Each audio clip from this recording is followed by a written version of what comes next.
Warren Rochelle, Professor of English.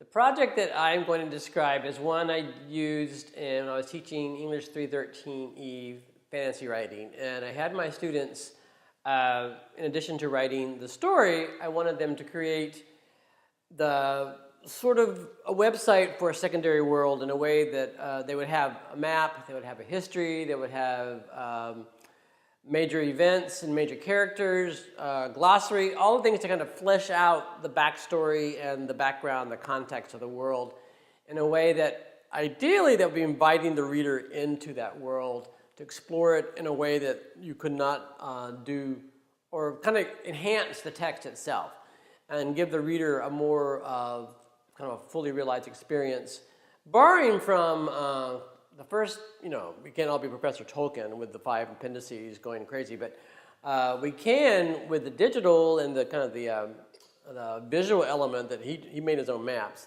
We did work with maps and cartography. They helped with Ryan, helped with that. We did work with the websites and creating a website, and they would work with creating the history within which their story took place. I had a site that was a course site. It was sort of like the Wood Between the Wolrds, which I borrowed from C.S. Lewis. And so you could come here and go out to the different sites where the kids made up, which is the idea that Lewis had in his, that this is the wood that will allow you to go to other places.